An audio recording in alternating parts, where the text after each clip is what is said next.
Já jsem byla celý život jakoby heterochlápek a pak jsem se teda jako vyautovala jako trans, čímž jsem se vlastně stala zároveň lesbou, jo.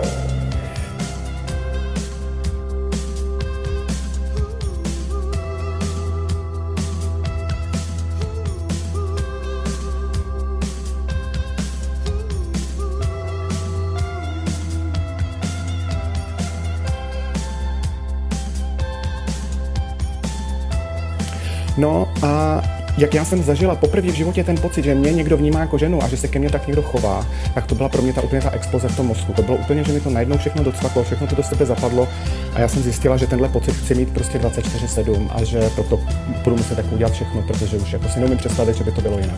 Pro mě to byl opravdu euforie. Protože žena jste. Žena jsem, ženou se cítím, to slovo má význam podle kontextu, v jakém ho použijete. V podstatě většina lidí používá slovo žena a muž tak, jako ženu označujete člověka, kterýho za ženu považujete. Řekněme, ano, přesně tak, jako projekční plát, já jsem se v ní jakoby viděla, že já jsem jako skrze ní byla šťastná. Nebyla jsem já šťastná sama se sebou, sama jsem se jako neměla ráda, ale jakoby tu energii jsem jako věnovala té partnerce. Když třeba ta partnerka úplně jako se třeba nedefintila podle mých představ, tak jsem byla nerudná z toho a tak, jo, byly tam takovýhle.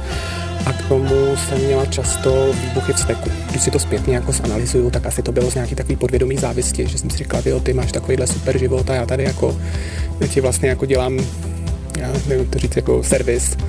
A přesně v té době, jak jsem byla single a neměla jsem jakoby tu Barbínu na hraní vedle sebe, tak už jsem v těch 19 měla poprvé tyhle myšlenky. Pak se vlastně stalo, že se nám narodil ten syn. A moje Barbína se najednou stala matkou. Jako přestala, jo, jako přetransformovala se ta její role. Řekněme tak třeba rok, 2, potom narození toho syna na ten náš tak jako ochladl, prostě byla tam taková krize, co se jako asi ve spoustě rodinách stává. A ono tím, jak ten vztah ochladl, tak já jsem najednou ztratila ten svůj smysl života, protože pro mě byl ten můj smysl života ona. Pak už jsem si třeba i na tu holku začala jako tajně hrát, že jsem se začala tajně doma převlíkat a tak podobně. Do manželčích věcí? To ne, jako, protože já jsem gigantická, ale objednala jsem si něco jako z internetu tajně. Jestli se můžu zeptat, jak to vypadalo? Jako, že jsi dělala ženské věci, nebo jenom si se třeba v zrcadle prohlížela? V zrcadle jsem se prohlížela, no.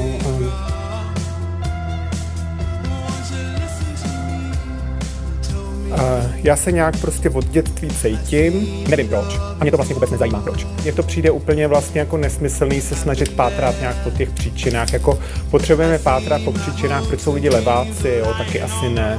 To je jev, nějaký sociologický ve světě, že mladí lidé pod vlivem sociálních sítí, kteří mají prostě z různých důvodů nějaké psychické problémy, tak se najednou začnou myslet, že jsou trans, aby se tím jejich psychické problémy vyřešily. A že to je prostě jako propaganda, že to je ideologie a úplně takový smysl. Pátrání po těch příčinách mi přijde strašně nebezpečný vlastně. A zbytečný, jako co, já jsem tady, takhle se cítím a jsem happy a jako já nepotřebuju nic dalšího jakoby vědět, jako proč. Ono se to asi může stát. Já nevím, já jsem to prostě zjistil na internetu, našel jsem si to a tam mi to prostě jako docvaklo, sedělo mi to a od té doby jako tak je, no. Čímž jsem se vlastně stala zároveň lesbou, jo.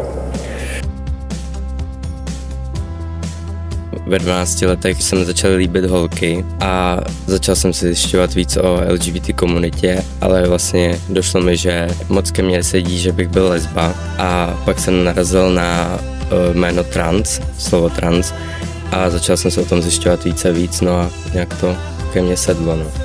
V životě jsem si snad neoblíkl šaty, ale já jsem to začal řešit jako v celku brzo, že jsem to řekl rodičům asi ve 14 a sám jsem si i našel sexuologa, mám romantický život, mám přítelkyni rok a půl a to je taky takový, že lidi si myslí, že to asi nemůže fungovat, když je člověk trans, ale funguje to jako každý normální vztah, jako my to teda máme jako, já jsem hetero, takže jako muž a žena je to jako normální každý vztah, že tam nic nechybí, nic tam není navíc, takže